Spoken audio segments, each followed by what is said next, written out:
sa ulo ng mga humahataw na balita. Hataw Balita. ASEAN Chair Indonesian President Joko Widodo nanawagan na magtulungan ng 10 member states ng ASEAN upang maabot ang target na maging sentro ng paglago at nagkakaisa sa pagharap sa mga hamon sa rehiyon. Hataw Balita. Pangulong Ferdinand Marcos Jr. tinalakay sa pagsisimula ng ASEAN Summit ang pagsusulong ng pagtulong sa migrant workers at sa kanilang pamilya, climate change at ang 2026 hosting ng Pilipinas. Hataw Balita. Philippine Statistics Authority nakapagtala ng pagtaas sa inflation rate sa bansa nitong Agosto. Hataw Balita. Department of Justice bubuo ng teams na magmo-monitor kung nasusunod ang price ceiling sa bigas sa bansa. Hataw Balita. At Manila Regional Trial Court inilabas na ang warrant of arrest laban kay expelled Negros Oriental Representative Arnolfo Arnie Teves Jr. at 3 iba pa. Hataw Balita. Muna sa ating mga humahataw na balita, nagsimula na ang unang araw ng mga pagpupulong ng Association of Southeast Asian Nations o ASEAN Leaders sa Jakarta, Indonesia kahapon, September 5. Nanawagan si ASEAN Chair Indonesian President Joko Widodo na magtulungan ang 10 member states ng ASEAN upang maabot ang target na maging sentro ng paglago at nagkakaisa sa pagharap sa mga hamon sa rehiyon. Pakinggan po natin si ASEAN Chair Indonesian President Joko Widodo. We are all aware of the magnitude of current global challenges and where the main key to address them is ASEAN's unity and centrality. ASEAN's objective is clear: to become an epicenter of growth. ASEAN has tremendous assets to achieve this objective, but ASEAN must be able to work harder, become more solid, bolder, and more agile. Dagdag pa nito, ang mga lider ng ASEAN ang may pangunahing responsibilidad sa daan-daang milyong individual na tiyaking malalampasan ang anumang hamong posibleng kaharapin sa rehiyon at mapanatili ang katatagan nito tungo sa kapayapaan at kasaganaan. Hataw Balita. Sa unang araw ng mga pagpulong ng Association of Southeast Asian Nations o ASEAN Leaders sa Indonesia, tinalakay ni Pangulong Ferdinand Marcos Jr. sa plenary ang pagsusulong ng pagtulong sa migrant workers at sa kanilang pamilya. Binanggit rin ng Pangulo ang kahalagahan ng Regional Comprehensive Economic Partnership o RCEP sa pagpapatatag ng supply chain. Pakinggan po natin si Pangulong Ferdinand Marcos Jr. We remain optimistic that RCEP will not only widen our options to increase production and ultimately strengthen supply chain resiliency, but also provide a new space for our economies to participate in the global value chain. Gayun din ang pangangailangan na mapalakas ang hakbang sa epekto ng climate change at binigyang din rin ni Pangulong Marcos. The most urgent threat to our progress is the impact of climate change. It is a looming reminder of the injustice of its disproportionate impact on our people. At the upcoming COP28, ASEAN must call on developed countries to heighten the implementation of their commitments. Inanunsyo rin ni Pangulong Marcos ang kahandaan ng Pilipinas na mag-host at mag-chair ng ASEAN sa taong 2026. It is my pleasure to announce that the Philippines is ready to take the helm and chair of ASEAN in 2026. We will fortify the foundations of our community building and navigate ASEAN as it embarks on a new chapter.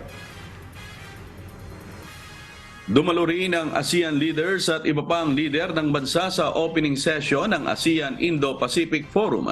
Ito isang private-public dialogue na may layong palakasin ang kooperasyon ng ASEAN at Indo-Pacific para sa green infrastructure, digital transformation at creative economy. Hataw Balita. Nagkaroon ng muling pagbilis at pagtaas sa naitalang inflation rate ng bansa nitong nakaraang Agosto. Ayon kay Philippine Statistics Authority o PSA Undersecretary and National Statistician Dennis Mapa, bumilis ang inflation rate noong nakaraang buwan matapos ang 6 na buwang sunod-sunod na pagbaba nito. Ilan sa mga pangunahing dahilan ng pagtaas ng inflation rate noong buwan ng Agosto ay ang pagmahal ng pagkain tulad ng kamatis, bigas at isda. Nagambag din sa pagbilis ng inflation ang ilang beses na pagtaas sa presyo ng produktong petrolyo. Pakinggan po natin si PSA Undersecretary and National Statistician Dennis Mapa. Ang headline inflation o ang pagtaas ng presyo ng mga produkto at serbisyo sa bansa ay bumilis sa antas na 5.3% nitong Agosto 2023. Hataw Balita. Naniniwala ang Philippine Statistics Authority o PSA na posibleng magkaroon ng kontribusyon sa paggalaw ng presyo ng produkto at serbisyo ang ipinatupad na price cap sa bigas sa bansa. Inaasahang may lalabas ng ahensya ngayong September 17 o 18 ang paunang report kung may pagbabago sa presyo ng bigas. Pakinggan po natin si PSA Undersecretary and National Statistician Dennis Mapa. Magkakaroon siya ng adjustment, pero of course we will be computing it year on year. So last year kasi hindi ganun kataas yung presyo ng bigas. So definitely meron pa rin yung contribution sa year-on-year inflation. But of course we will have to wait for the data that will be collected by our field officers. Dagdag pa ng ahensya na nasa 43.34 pesos ang average price ng regular milled rice at 42.70 pesos naman ang average price sa Metro Manila, habang 47.63 pesos naman ang average price ng well-milled rice at 47.6 pesos ang average price sa Metro Manila. Hataw Balita. Bubuo ng mga team ang Department of Justice na magmamonitor kung nasusunod ng mga retailer ang price ceiling sa bigas. Ayon kay DOJ Secretary Crispin Boying Remulla, pinag-aaralan na rin nila kung ano ang maaaring ipataw na parusa sa mga lalabag. Pakinggan po natin si DOJ Secretary Crispin Boying Remulla. Ang pinakamabigat dyan, syempre, economic sabotage, which is non-bailable. Mga profiteering and other crimes that are against commercial interests of sa taong bayan. Dagdag pa ng DOJ, bukod sa monitoring, pag-aaralan din nila kung saan talaga nag-ugat ang problema ng pagmahal ng bigas. Itinakda ni Pangulong Ferdinand Bongbong Marcos Jr. ang price cap na 41 pesos kada kilo para sa regular milled rice, habang 45 pesos kada kilo naman para sa well-milled. Sa gitna ito ng pagsipa ng presyo ng bigas na hinihinalang nag-ugat sa hoarding at smuggling. Hataw Balita. Aminadong mga rice miller sa Bukawi, Bulacan na hindi nila kakayaning ibigay ang mababang presyo ng bigas sa mga retailer para masunod ang price cap na itinakda ng pamahalaan. Daing ng ilang retailers durog at mababang klase naman ng mabibiling murang bigas. Si Nestor Torres humahataw. Hataw Balita. Hindi pa rin bumababa ang presyo ng bigas na binebenta ng mga rice miller sa Bukawi, Bulacan matapos ipatupad ng pamahalaan ang price ceiling sa bigas batay sa Executive Order No. 39. Ayon kay Ryan Agapito ng Fidelis Rice Mill, nasa 30 to 33 pesos ang bilhin nila ng palay sa mga supplier ng bigas sa parteng Norte at Central Luzon. Ang presyo, stable siya, mataas pa rin ang presyo ng bigas. Kaya hindi namin kaya ibigay sa ganung presyong mababa. Kasi sa ngayon, sobrang tumal ngayon. Hindi siya katulad dati na okay pa yung bentahan ng presyo ng bigas. Baka sa lumao, hindi natin masabi. Baka magsara din kami sa mga susunod na araw. Baka wala na kaming maibentang bigas sa ganung presyo. Malulugi umano ang mga rice miller kung ibebenta nila ito sa mga retailers sa presyong mababa sa 41 pesos per kilo sa regular milled rice at 45 pesos sa well-milled rice. Nasa 48 pesos per kilo o 2,400 per kaban ang pinakamababa nilang benta sa well-milled rice. Ayon sa presidente ng Intercity Rice Mill, susunod sila sa Executive Order number 39 na ibinaba ni Pangulong Marcos. Pero hindi nila mapipilit ang mga rice miller na magbenta ng 45 pesos dahil depende ito sa kanilang desisyon. Kailangan mo sumunod. Kasi uulihin ka ng pulis pag di ka. Kahit yung supply hindi pa ganun karami, susunod talaga. May malulugi pa rin kami. Kailangan namin maglabas ng 41, 45 na presyo. Kasi nasa batas yan.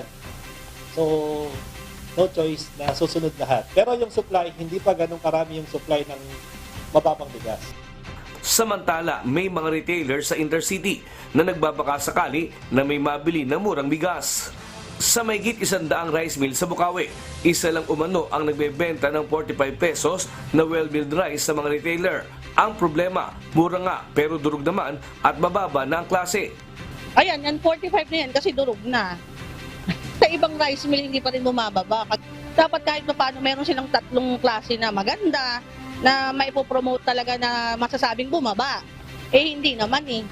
So, magaganda ilabas nila, yun ang ibaba nila. Kasi yun ang bibili ng tao. Kasi kung katuwiran ngayon ng tao, di baling wala tayong ulam, masarap ang kanin. Lahat na rice mill na ikot ko na.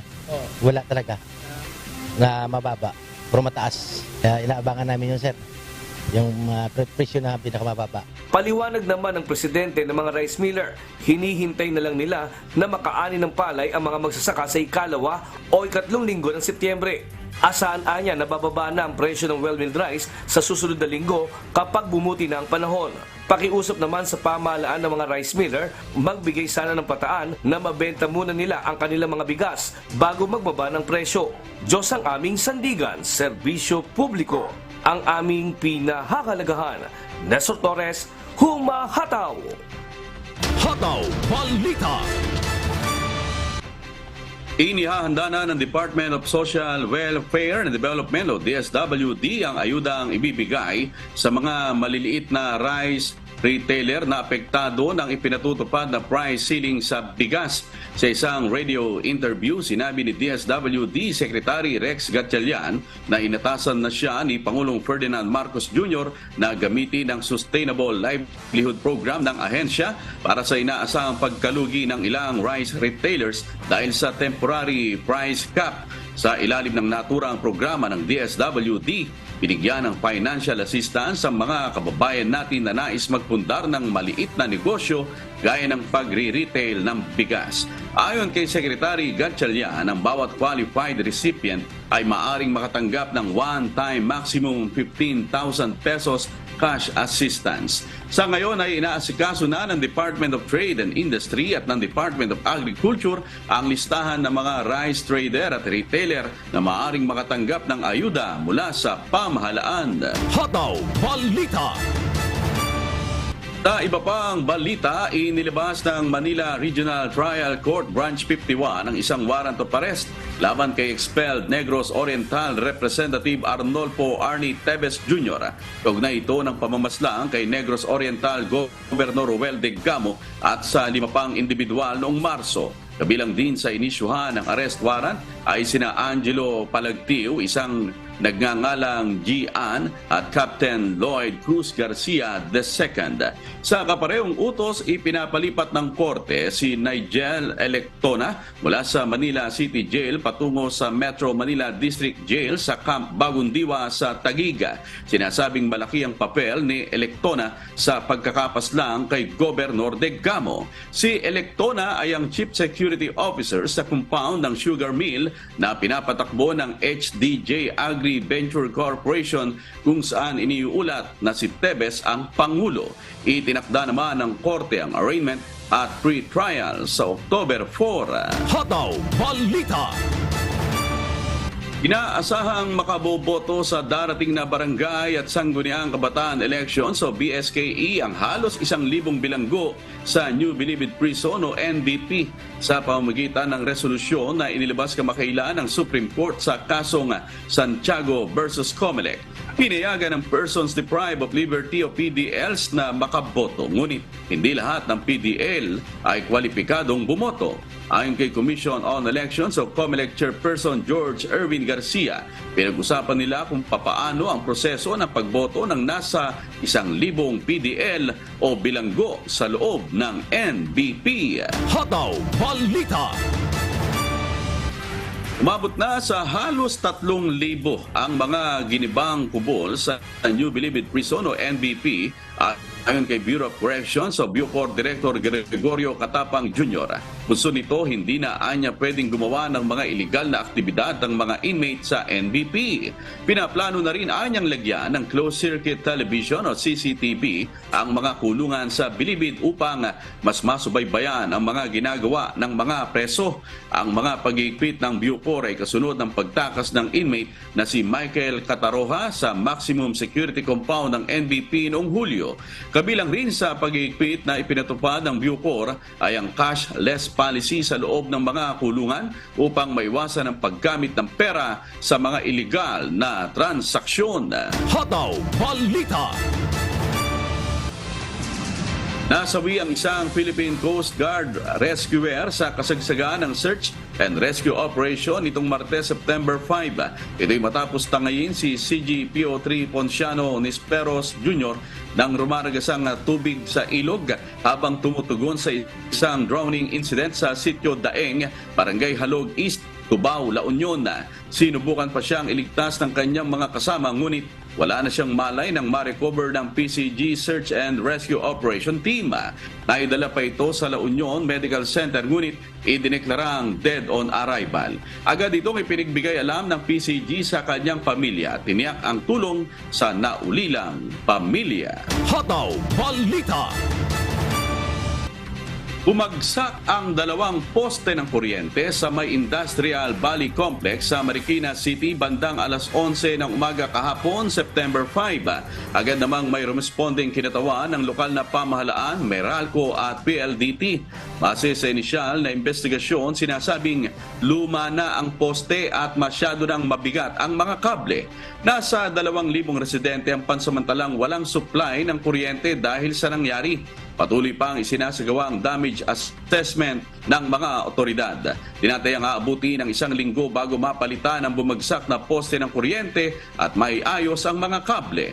Pakinggan po natin si Barangay Olandes, Marikina Chairman Fernando Mira. Sa mga taga-Olandes, no, lalong-lalo na sa Pampingabilyo, konting pasensya lang po dahil ito'y hindi naman natin inaasahan. Tutulong-tulong naman yung mga lahat ng ahensya para maayos doon. Hataw Balita.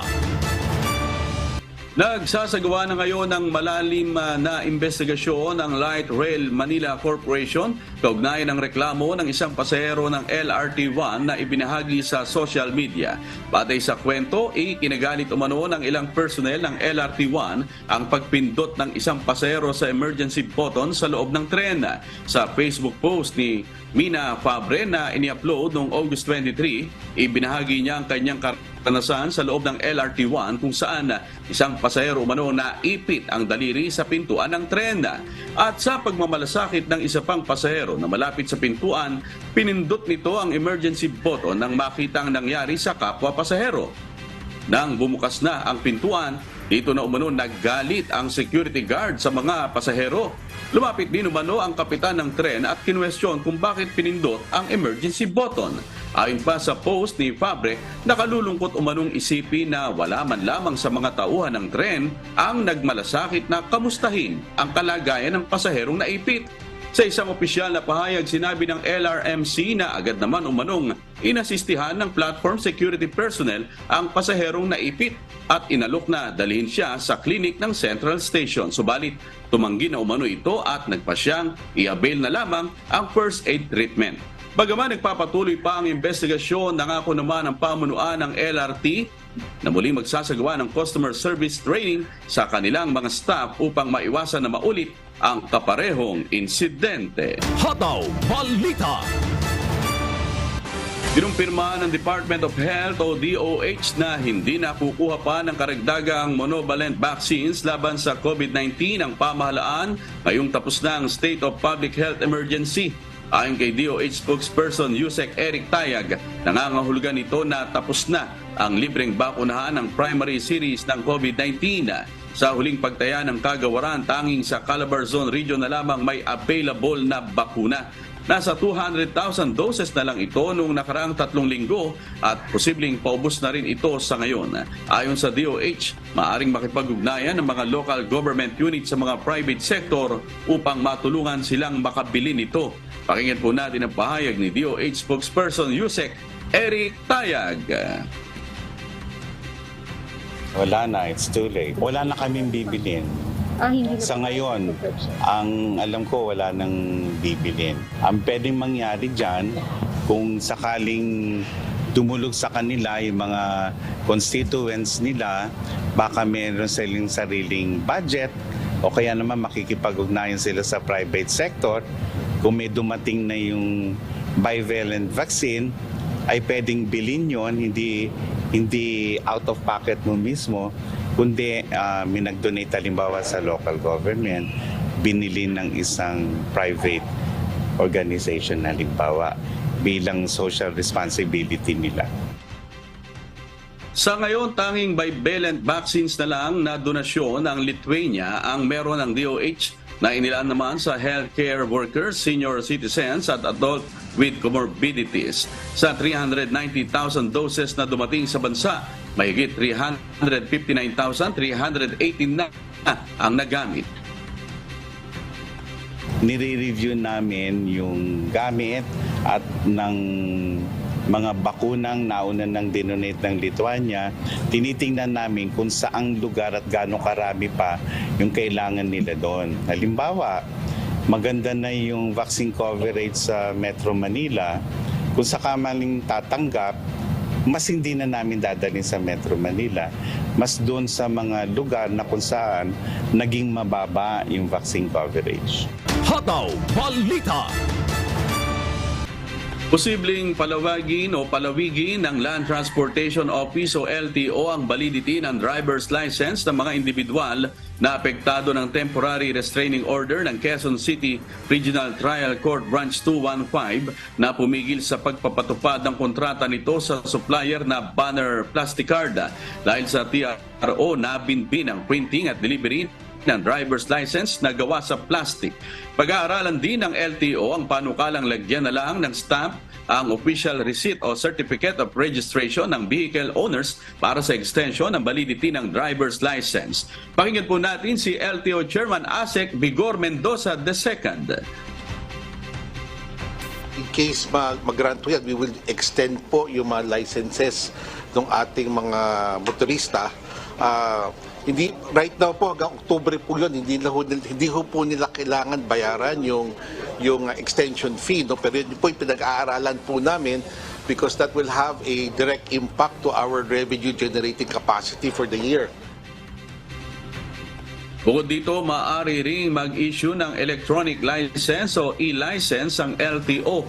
Nasa 1.7 million ang backlog ng LTO sa driver's license as of July 2023. Ngayong araw, September 6, mapapasuna ang 20-day TRO sa plastic cards ng RTC. Hataw Balita. At tapusin ng Land Transportation Office o LTO ang backlogs nito sa license plate sa 2024. Ayon kay LTO Chairman ASEC Vigor Mendoza II, sa kasalukuyan nasa 179,000 ang backlog ng Land Transportation Office o LTO sa motor vehicle license plates. 13.2 million naman ang sa motorcycle plates. Mahigit sa 15 million plates na ang in-order ng ahensya kaya unti-unting hinahabol ng LTO ang backlogs nito. Pakinggan po natin si LTO Chairman ASEC Vigor Mendoza II. We already ordered 15 million plus license plates. Now, every two, nagde-deliver na po yan. So we continue to reduce this backlog on a month-to-month basis. But given the volume, aabutin po tayo ng by next year pa ho ang complete backlog removal. Humahabol na ho tayo kasi bumibilis na po yung delivery ng plates. No? 250,000 pairs every month for the motor vehicle and 1 million every month for the motorcycle. So this is speeding up already, Madam Congressman. Even our production capacity is also increasing at 32,000 per day, no? Or around 700,000 per month.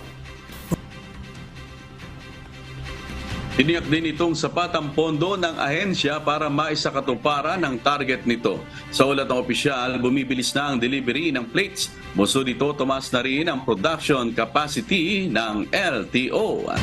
Oras, alas 5:46 na po ng umaga at sa pagpapatuloy ng Hataw Balita Pilipinas.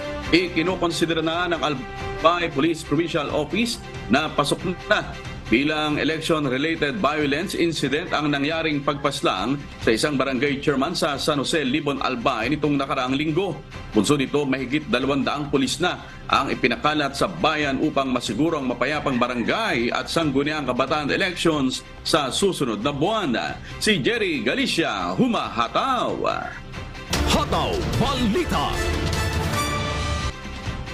Kinukonsidera na ng pamunuan ng Albay Police Provincial Office o Albay PPO na maitatala na bilang isang election-related violence incident ang kaso ng pamamaslang sa barangay chairman ng San Jose, Libon, Albay nitong umpisa ng filing ng Certificate of Candidacy o COC nitong nakaraang linggo.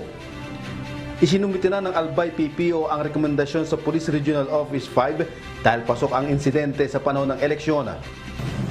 Sadly, upon the validation of our team, we recommended to the regional office that the incident that happened in Barangay San Jose is election-related.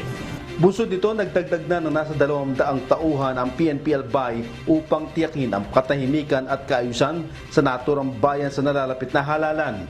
Una-una po, pasok siya sa category ng set forth by the COMELEC election period at nakapag-create po ng situation dito sa Libon na matatakot yung mga tao. So yung isang elemento po na would it create electoral disruption, hindi po siguro kasi with the mechanism, with the prevention that we have set, with the recommendation that we have signed together with the COMELEC, nasa regional office na po yung recommendation natin that Libon municipality will be under the COMELEC. Kasama ang tropa ng Special Action Force at Provincial Police Mobile Force Company sa mga tauhan na tatao sa mga checkpoint at choke point. Pinalitan na rin ang Chief of Police ng Libon Municipal Police Station upang lubos na matutukan ang nagpapatuloy na investigasyon. Pinalitan ni Police Captain Victor Borjal si Police Captain Alan Paul Sodsod bilang hepe ng Libon MPS.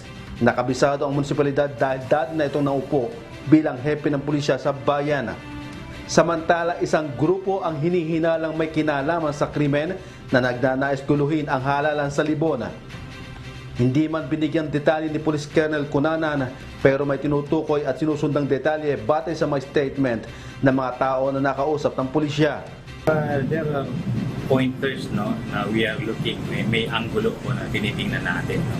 So sabi ko nga, ako mismo nakapagtanong, nag-imbestiga sa ibang mga kasama po ni Colonel Repato sa partido nila. Pero na po ba ng threat ito last year lang? At pinapakit siya sa taas. Yun lang sinasabi, pinapatawag ng taas. Hindi po natin nila masabi kung sino yun. So yun po yung dinidetermine natin ngayon kung sino yung sinasabi niyang sa taas. Sino yung mga personality doon. It's either may grupo na behind this. Ayon pa kay Police Colonel Cunanan, madaragdagan pa ang puwersa ng pulisya at sundalo sa papalapit na halalan sa buwan ng Oktubre sa bayan ng Libon. Diyos ang aming sandigan, serbisyo publiko ang aming pinahahalagahan. Jerry Galicia, humahataw. Hataw Balita. Hawak na ng Taal Municipal Police Station ang dalawang suspect sa pamamaril sa isang barangay chairman sa Taal, Batangas kahapon. Ang mga salarin na aresto sa sabungan matapos makita ang ginamit na motorsiklo na nakunan ng closed-circuit television o CCTV. Si Ari Silvestre, humahataw. Hataw Balita. Pasado alas 7 ng umaga kahapon, September 5, ng pagbabarilin sa harap mismo ng Barangay Hall ng Poblasyon Zone 10 si Chairman Erasmo Hernandez ng dalawang lalaking sospek. Nagtamo ng tama ng bala ng 45 caliber pistol na baril sa iba't ibang bahagi ng katawan ang biktima. Naisugod pa sa Lemery Doctors Hospital ang barangay chairman, subalit idineklara itong dead on arrival sa paggamutan. Matapos ang pamamaril, agad na bumuo ng Special Investigation Task Force o SITG ang PNP upang mabilis na maaresto ang mga sospek. Latest development sa aming follow-up operation, nasundan namin yung mga sinasabing suspect. At ito nga ay natagpuan namin yung ginamit nilang motor, na-recover namin, at saka yung ilang gamit sa pamamaril. Yung mga jacket na ginamit nila, including the helmet na ginamit nila, ay na-recover natin sa Barangay Halang, sa Taal, Batangas. Ayon pa sa hepe ng Taal Municipal Police Station na si Police Major Fernando, nakuhanan pa sa closed-circuit television o CCTV ang mga sospek na sakay ng motorsiklo matapos ang pamamaril. Base sa mga follow-up namin, follow-up operation, nakita namin na pinasukan yung sabungan sa Barangay Halang. Yun yung pinasukan ng suspect. At the same time, nung nalaman namin yon sa aming follow-up operation, nung nalaman namin siya, ay nagbuo agad tayo ng team para ma-secure natin yung area. Ayon kay Konsehal Renel Hernandez, isang matulungin na ama ng barangay, si Kapitan Hernandez. Superbite ho. Ang dami nung natutulungan dito sa barangay nang lumalapit lagi sa kanya. Saka wala ko kaming alam na nakakaaway niya. Napakabait na tao. Super. Yun ang lapitan dito eh. Katarungan naman ang panawagang byuda ni Barangay Chairman Hernandez na si Elsie Hernandez. Nanunungkulan po siya dito sa barangay. Priority po niya talaga ang barangay. Nananawagan po ako na ma-resolve yung pagpatay sa kanya, na mabigyan ng katarungan. Nakaburol na sa kanilang bahay sa Poblasyon Zone 10 ang mga labi ni Kapitan Hernandez. Sa ngayon, hindi pa pinapangalanan ng Taal Municipal Police Station ang mga sospek at wala pa rin inilalabas na detalye tungkol sa motibo sa likod ng pamamaslang. Diyos ang aming sandigan, serbisyo publiko ang aming pinahahalagahan. Mula rito sa Batangas, Ari Silvestre, humahataw!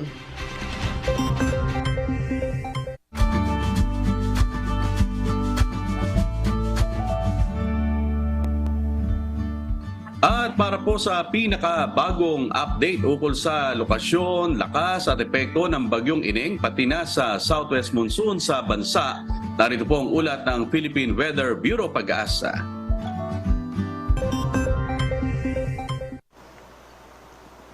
Magandang umaga po sa inyong lahat. Narito na yung ating final update sa Bagyong Si Ineng na lumabas na ho ng Philippine Air Responsibility kaninang alas 4 ho ng madaling araw. So narito po yung update natin as of September 6 ngayong Miyerkules. Sa ating latest satellite images, as of 4 a.m. nga nasa 1,240 kilometers na ho ang layo ng bagyong si Ineng na may international name na Yunyong. Ito pong Yunyong ay nagmula sa salitang o nagmula po sa Hong Kong, China. Ang ibig sabihin nito ay isang uri ng bibe at kilala din ho itong term na Yunyong na isang uri ng inumin na pinaghalong tsaa at kape. At sa ngayon nga ang kanyang lakas ay nasa 55 kilometers per hour malapit sa gitna at pagbugso na sa 70 kilometers per hour. Ito ay kumikilos pahilaga-hilagang silangan sa bilis sa 20 kilometers per hour. So sa ngayon ho, wala na tayong bagyo na minomonitor sa loob ng Philippine Area of Responsibility. Wala rin tayong minomonitor ng iba pang low pressure area. Kaya posible ho, at least in the next 2 days, medyo maliit yung chance na magkabagyo tayo hanggang sa pagtatapos ng linggong ito. Pero umiiral pa rin yung southwest monsoon o hanging habagat. Bagamat inaasahan ho natin sa mga sunod na araw ay hihina na rin ito, yung nagpapalakas kasi sa habagat, yung kung maalala ho ninyo, yung bagyong Hana, ay nalusaw na rin sa may bahagi ho ng China. Kaya sa ngayon, ay inaasahan na lamang natin yung mga pag-ulan, partikular na lamang dito sa may kanlurang bahagi ng Luzon, yung Ilocos Region, Bataan at Zambales. Yung iba pang bahagi ng Luzon, kasama ho dyan yung Metro Manila, yung Calabarzon, Mimaropa, sa Cordillera, posible medyo maulap na lamang yung kalangitan, pero po mas maliit na yung tsansa ng mga pag-ulan sa araw na ito. Sa lalabing bahagi ng bansa, sa mga kababayan ho natin sa Visayas, sa Mindanao, dito sa Bicol Region, sa may bahagi din ho ng Cagayan Valley Region, inaasahan naman natin yung mga usual ho na localized rain showers and thunderstorms sa hapon, hanggang sa gabi o minsan ho sa madaling araw, hindi naman ito masyadong nagtatagal. Sa latest track nga ho ng bagyong si Ineng, makita ho natin na sa may bandang boundary na ng PAR itong bagyong Ineng nung 2 a.m. Kanina nga alas 2 ng madaling araw. At alas 4 nga, tuluyan itong lumabas ng ating boundary. At mamayang alas 2 ng hapon na sa mahigit 1,400 kilometers east, northeast na to ng extreme northern Luzon. So nasa labas na nga ito ng Philippine Area of Responsibility. Hindi na natin ito inaasahan na makakaapekto pa sa ating bansa at hindi natin ito inaasahan na magpapalakas pa ng hanging habagat. Ngayong araw, posible pa rin ho yung mga pag-ulan, partikular na lamang dito sa may Ilocos Region, Zambales at Bataan. Sa iba pang bahagi ng ating bansa, posible na lamang ho yung mga localized rain showers and thunderstorms. In general, posibleng medyo mainit na panahon ang mararanasan sa malaking bahagi ng Luzon, ng Visayas at ng Mindanao. Samantala, bukas, inaasahan natin posible ho na medyo maulan sa may Batanes at Babuyan Islands, epekto ho ng habagat, na posible pang makapekto sa lugar na yan. Pero inaasahan natin sa mga sunod na araw ay tuluyan na ngang hihina itong hanging habagat. At patuloy pa rin tayo nagpapaalala, bagamat humihina na nga yung hanging habagat, sa mga lugar pa rin na posibleng may mga pag-ulan, partikular na sa Ilocos Region, Bataan at Zambales, posible pa rin yung mga biglang pagbaha o pagguho ng lupa, lalo na kung ilang araw na kung inuulan yung bahaging ito ng ating bansa. May nakataas pa rin tayong gale warning, bagamat nabawasan ho ito. Itong bahagi ng western section ho ng Luzon, itong area ng Ilocos Norte, Ilocos Sur, La Union, Pangasinan, Zambales at Bataan. At yung ilang area ho ng Batanes at yung northern coast ng Cagayan, medyo maalon pa rin yung karagatan. Kaya delikado pa rin maglayag yung mga maliit na sakyang pandagat at maliliit na mga bangka. Kaya iwasan muna pong pumalaot dito sa bahaging ng mga baybayin ng ating bansa. Yan po si Obet Badrina, Pag-asa Weather Specialist. Hataw Balita. Samantala, nagdeklara ng class suspension ang ilang lokal na pamahalaan ngayong araw ng Miyerkules, September 6, punsod ng masamang lagay ng panahon dulot ng habagat. Kabilang sa mga nag-anunsyo po ng walang pasok, all levels, public and private, and ang lokal po ng pamahalaan ng Lingayen, Pangasinan. Wala ring pasok sa preschool hanggang senior high school sa public and private schools ang mga bayan ng Basista, Binmalay at Calasiao sa lalawigan ng Pangasinan. Habang preschool to senior high school naman sa lahat ng public schools sa Dagupan City ang wala ring pasok. Hataw Balita. At sa darating po na September 11, Lunes po yan, sa ganap na ikapito ng gabi, Philippine Standard Time, panibagong session po ng mass indoctrination ng MCGI. Mapapanood niyo po yan sa official social media accounts po ng MCGI. Kabilang po ang MCGI channel, ang official YouTube channel ng Members Church of God International.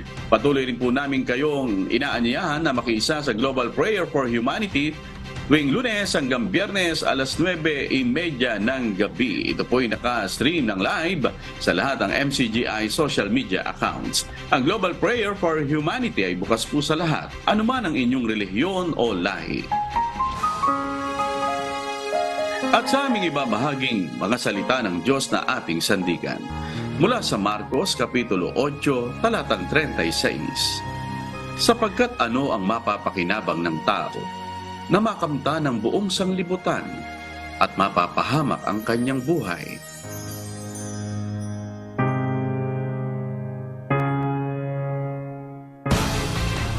At yan po ang mga humahataw na balita ngayong umaga ng Miyerkules, ika-6 sa buwan ng Setyembre 2023. Sa ngalan po ng lahat ng bumubuo ng UNTV News and Rescue at ng UNTV Radyo La Verdad 1350 ng ating mga correspondent mula Luzon, Visayas at Mindanao, ako po ang inyong amigo, Sherwin Kulubong. At dito sa UNTV at UNTV Radyo La Verdad 1350, Diyos ang aming sandigan.